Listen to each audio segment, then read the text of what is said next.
Olá, sou o professor Geisel Pires Carvalho, professor de História, e esse é o nosso canal Educa Mais Serrano. Deixe seu like, inscreva-se no nosso canal e ative o sininho das notificações. Nesse nosso encontro de hoje, nós daremos início ao conteúdo que trata dos movimentos sociais, com destaque para os movimentos negros, de indígena e de mulheres. E nesse nosso encontro de hoje, nós destacaremos um movimento que trata, dos negros, ou seja, o movimento negro, a organização dos negros enquanto movimentos sociais. Pois bem, como se sabe, o regime escravagista no Brasil se iniciou na década de 1530, mas, mesmo na condição de escravizados, os negros nunca aceitaram de forma cativa isso, sempre resistiram. Então, desde sempre, os africanos escravizados no Brasil sempre resistiram ao regime escravista. E, a exemplo disso, tiveram participação em revoltas, na formação de quilombos, na resistência cultural e religiosa. Enfim, o negro nunca aceitou a sua condição de escravizado. Por outro lado, os negros tiveram participação ativa na campanha abolicionista, a exemplo de negros como André Rebouças, Luiz Gama e Joaquim Nabuco. Obviamente, em todo esse processo de resistência, de luta, o envolvimento em campanhas abolicionistas, na campanha pela abolição do regime,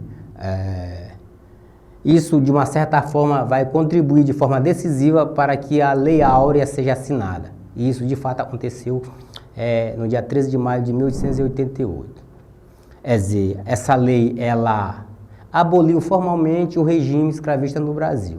Mas é importante que nós nos perguntemos, a Lei Áurea libertou, aboliu, libertou, ajudou os negros brasileiros? É bom que nos façamos essa pergunta, esse questionamento. O que aconteceu foi que a Lei Áurea ela formalizou o fim de um regime. No entanto, não criou condições, mecanismos para que o negro for inserido na sociedade brasileira pós-abolição, certo? Então, a assinatura se deu muito mais por pressão da comunidade afro-brasileira, de movimentos abolicionistas, uma vez que o Brasil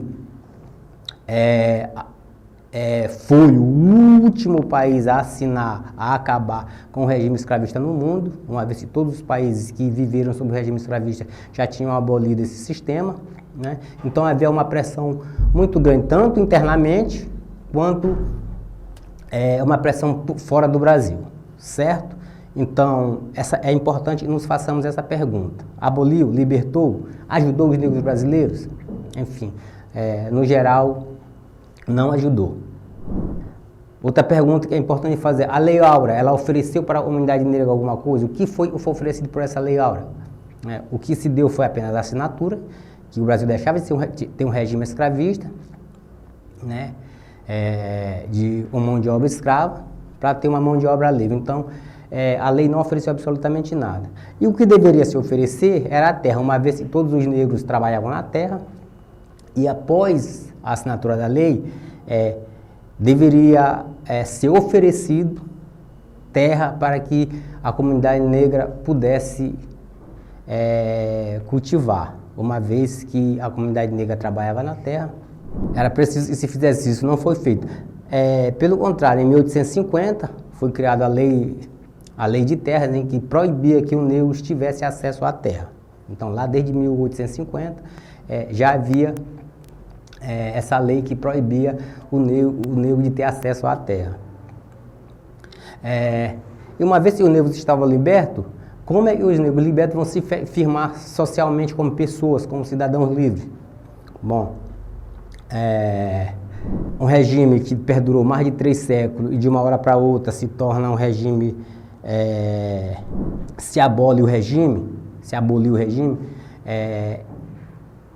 essas pessoas que viviam sob o regime vão acabar ficando à revelia, ou seja, vão ser libertos, mas não vão ter as condições necessárias para, para viver socialmente, para se inserir socialmente, para viver a partir de agora um cidadão liberto, cidadãos livres, porque as condições não lhe foram garantidas pela lei, certo?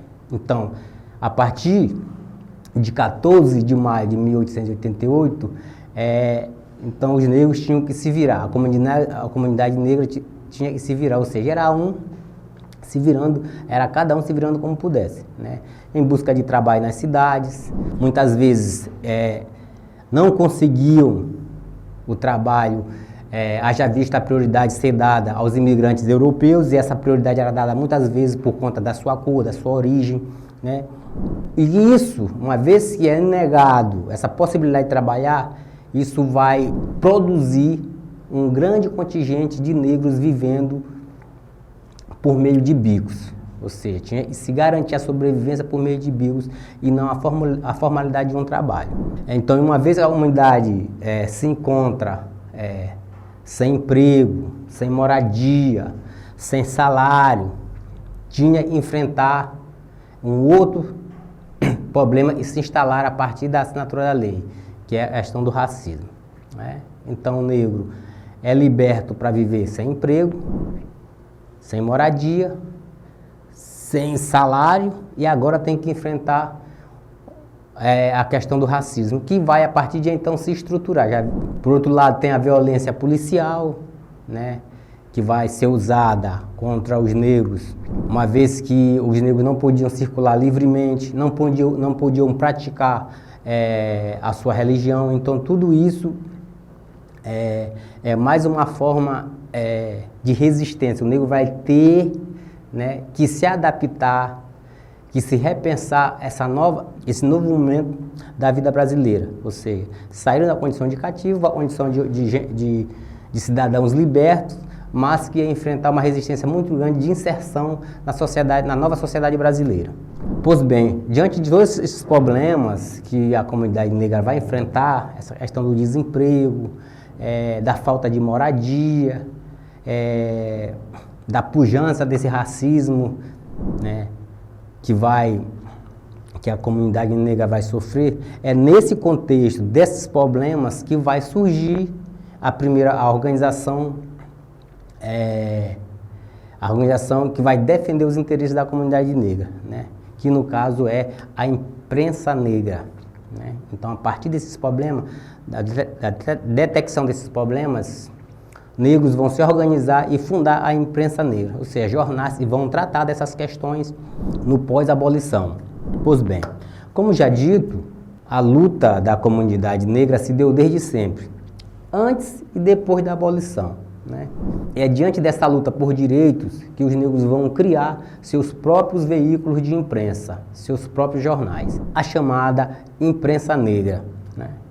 E vai surgir alguns periódicos, alguns jornais. Então, os primeiros periódicos que surgiram são do final do século XIX, né?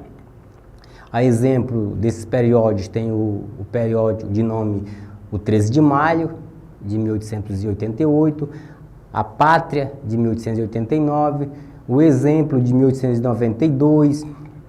Já no século XX vão surgir outros periódicos que vão tratar da questão dos problemas voltados para a comunidade negra, né? A exemplo do Baluarte, que é um periódico, um jornal do ano de 1903, A Pérola, que é um jornal que surge no ano de 1911, o Menelik, né, que vai surgir lá no ano de 1915, o Alfinete, que surge no ano de 1918, o Cosmo é um outro periódico, vai surgir no ano de 1922, e por fim o Clarim da Alvorada, que é um jornal, é um periódico, e vai ser fundado no ano de 1924. No ano de 1924 surge o periódico denominado Clarim da Alvorada.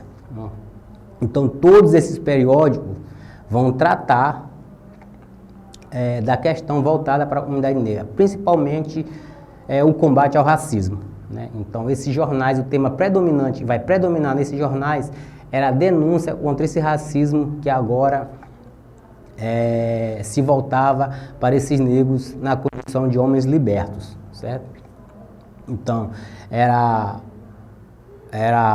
a denúncia contra o racismo, contra a falta de oportunidades de empregos, a violência que era experimentada pela população negra brasileira, tudo isso vai ser denunciado por esses periódicos, por esses jornais criados pela chamada imprensa negra. Por outro lado, além de denunciar a prática do racismo, da violência, da falta de oportunidades, a imprensa negra também ela vai incentivar a comunidade negra a criar associações voltado para a defesa dos seus interesses, assim como a participação do negro na política, né? Por outro lado, também se encarregava de fazer homenagem a personalidades negras que acabam caindo no esquecimento. Então, a imprensa negra se encarregava de homenagear essas personalidades negras, a exemplo de Luiz Gama, José do Patrocínio, que foram importantes personalidades negras nesse processo de abolição, pós-abolição, né? Assim como também fazia propaganda de bailes e salões onde se permitia a entrada de negros, porque no pós-abolição era muito comum que a proibição, né, que negros fossem barrados em determinados locais, né? Era muito comum nos clubes brasileiros a proibição da entrada de negros nesses locais. Por conta disso, a imprensa negra ela acabou propondo a criação de espaços que fossem voltados, reservados à população negra brasileira. E, de uma certa forma, todo esse processo de resistência vai contribuir para o fortalecimento da cultura negra. E por que desse fortalecimento?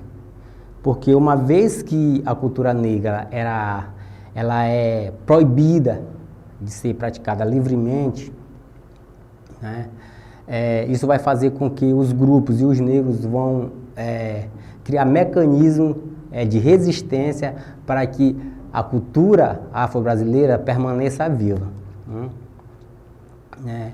Então a cultura afro-brasileira vai se fazer na base da resistência, enfrentando a repressão, a desqualificação. Então todo esse processo durante o Brasil imperial, o Brasil colonial, o Brasil república, esse processo de repressão, de desqualificar aquilo que era produzido pelo negro, vai fazer com que essa cultura afro-brasileira se fortaleça mediante a resistência, né? Então, a cultura afro-brasileira ela se construiu à base da resistência, ou seja, enfrentando o sistema racista, o sistema colonial, enfim, né? E hoje a cultura brasileira ela é bastante presente e marcante na sociedade brasileira atual. E muito por conta da contribuição que teve a imprensa negra nesse processo que se deu no pós-abolição. Assim como foi fundada a imprensa negra, os periódicos, os jornais que tratavam da questão do negro, se encarregando da denúncia do racismo, da falta de oportunidade, da violência empregada contra a comunidade negra, contra a religião negra, enfim. Então, além da imprensa negra que vai surgir lá no último quartel do século XIX, já no século XX, mais precisamente no ano de 1931, foi fundada a Frente Negra Brasileira. É um movimento nacional que vai lutar contra esse racismo que se institucionalizara no Brasil, né? Seus fundadores, os fundadores desse movimento foram Francisco Lucrécio, Raul Joviano e José Correia Leite, todos cidadãos negros, né? A Frente Negra Brasileira, ela, dentro de seus objetivos, tinha como prioridade oferecer cursos de alfabetização para adultos, né? Assim como ousou a criação de uma escola de nome denominado de Liceu Palmares, né, para ministrar cursos para os associados da frente. Né? E por que isso? Porque nós estamos falando de um período em que o acesso à escola era mínimo, era privilégio de poucos. Então, a Frente Negra ela vai se encarregar de abrir caminho para que a comunidade negra tivesse acesso a curso, à formação, à alfabetização. Né? Esse liceu Palmares, proposto pela Frente Negra Brasileira, era equivalente ao que nós conhecemos hoje como ensino fundamental e médio. Né? Então, a Frente Negra Brasileira, no auge da sua organização, ela chegou a reunir 600 mil filiados, né? Isso espalhado pelo Brasil inteiro, por vários estados do Brasil. Então, é um contingente considerável, um contingente de associado, de filiado bastante grande, certo? Além de promover cursos de alfabetização, a Frente Negra Brasileira foi muito mais além de ser apenas uma organização voltada para essa luta contra o racismo e a educação. Né? A Frente Negra Brasileira, no ano de 1936, entendeu que era preciso, era necessário, se fazia necessário enveredar para o campo da política, a participação do negro na política brasileira. Então, em 1936, a Frente Negra Brasileira ela vai ter o seu pedido aprovado para se tornar um partido político, né? Mas, infelizmente, a Frente Negra Brasileira não chegou a concorrer, a disputar eleições. E por que isso?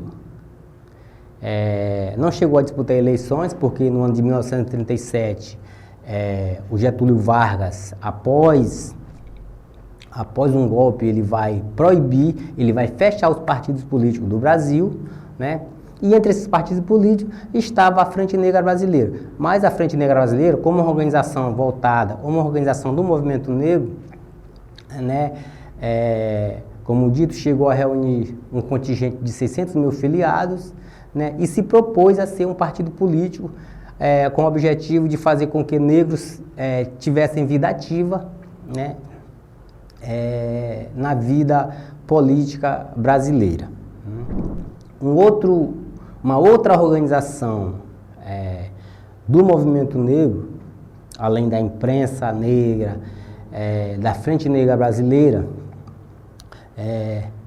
foi criado no ano de 1944, no Rio de Janeiro, o Teatro Experimental do Negro.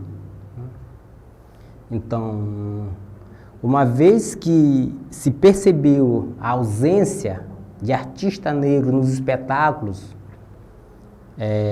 se viu a necessidade de criar uma organização que inserisse o negro na cultura brasileira, né?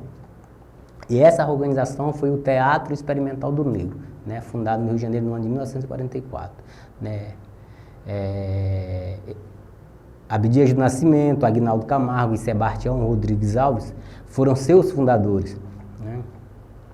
E a fundação do TEM, do Teatro Experimental do Negro, foi, na verdade, um protesto exatamente contra a ausência de atores, de artistas negros nos palcos brasileiros. Né? Então, o racismo era tão grande que era preferível, naquele tempo, e isso durou durante um tempo considerável, era preferível pintar o rosto de um ator ou de uma atriz branca com camada de maquiagens preta para representar personagens negros em determinados espetáculos. Né? Então, é contra esse tipo de prática que o Teatro Experimental do Negro foi criado. Né? O teatro, o espetáculo organizado Teatro Experimental do Negro vai ter sua estreia no Teatro Municipal no ano de 1945, mas precisamente no dia 8 de maio de 1945. É o primeiro espetáculo organizado, produzido pelo Teatro Experimental do Negro, acontece no Teatro Municipal do Rio de Janeiro no ano de 1945. E isso só foi possível, essa apresentação só foi possível porque houve uma intervenção direta do presidente Getúlio Vargas para que o espetáculo produzido pelo Teatro Experimental do Negro fosse apresentado no Teatro Municipal. Mas houve uma resistência, a princípio houve uma resistência da sociedade carioca daquele tempo para com o espetáculo do TEM, certo? Com o passar do tempo, o Teatro Experimental do Negro ele vai ampliar seu campo de atuação, ele não vai ficar só no campo do espetáculo, mas também vai enveredar para o campo político, né? 4 anos após a sua fundação, o Teatro Experimental do Negro, os membros, os organizadores do Teatro Experimental do Negro vai fundar o jornal O Quilombo, né? Esse jornal ele vai ser um braço político do TEM, né? É por meio desse jornal O Quilombo que o Teatro Experimental do Negro vai propagar as ideias do grupo, vai fazer com que as ideias do grupo cheguem à sociedade daquele tempo. Nós estamos falando de um período que o índice de analfabetos no Brasil é muito grande, mas era preciso fazer com que as ideias do grupo, as ideias do movimento negro chegassem, se espalhasse, se propagasse pela cidade do Rio de Janeiro e para outras cidades do Brasil. Pois bem, como dito, é por meio do jornal Quilombo que o Teatro Experimental do Negro vai propagar as suas ideias, né? Então, nas publicações do jornal Quilombo, estava estampado, por meio do jornal Quilombo que o grupo vai publicar o programa do grupo, né, que tinha alguns pontos importantes, né, voltados exatamente para a comunidade afro-brasileira. Entre esses pontos, o Teatro Experimental do Negro defendia, né, nesses pontos, o trabalho de valorização dos negros brasileiros em todos os setores. Então, para o Teatro Experimental do Negro era importante que o trabalho dos negros no Brasil fosse inserido no campo econômico, no campo cultural, no campo político, artístico. Então, o Teatro Experimental do Negro tinha por objetivo de fazer com que fosse valorizado a participação do negro nos demais setores da sociedade, né? Um outro ponto importante que o Teatro Experimental do Negro se propôs foi lutar para que, enquanto não for tornado gratuito o ensino em todos os graus, né, que fossem admitidos estudantes negros em todos os estabelecimentos particulares e oficiais de ensino secundário e superior do país, inclusive nos estabelecimentos militares. Isso também era uma luta do Teatro Experimental do Negro, porque percebia que nesses estabelecimentos de ensino a ausência de cidadãos negros era gritante, né? Então, o Teatro Experimental do Negro também se propôs a fazer essa defesa, a defender a inserção do negro nos estabelecimentos de ensino, né? Assim como combater os preconceitos de cor e de raça e as discriminações que por esse motivo se praticam. Então, esses eram alguns pontos que defendiam o Teatro Experimental do Negro. No pós-abolição, após a proclamação, a instituição de um regime onde os africanos escravizados, os descendentes dos africanos escravizados, passou a ser cidadãos libertos, viu-se a necessidade por parte da comunidade negra criar mecanismos, organizações que defendessem seus interesses. Aí a exemplo da imprensa negra, da Frente Negra Brasileira e do Teatro Experimental do Negro, certo? E quais foram os efeitos que tiveram essas organizações? Obviamente que os efeitos eles se deram gradativamente, muito lento, afinal de contas o Brasil é um país racista, né? É um país onde as oportunidades elas não são dadas de forma igual, afinal de contas esse país viveu por mais de 3 séculos sob um regime escravista, então não é de uma hora para outra que a ocupação dos espaços vai se dar por cidadãos que não são descendentes do colonizador, certo? Mas os frutos se deram. Então, hoje, há organizações do movimento negro bastante fortalecida, temos o movimento negro unificado, temos o Bloco ZLAE, enfim, tem a CUFA, a Central Unidas das Favelas, enfim, além de muitos outros que trabalham pela valorização, pela inserção do cidadão negro na sociedade brasileira, certo? Então, esse era o nosso encontro de hoje. Pedimos que você deixe o seu like, se inscreva no nosso canal e ative o sininho das notificações, certo? Muito obrigado e até o nosso próximo encontro.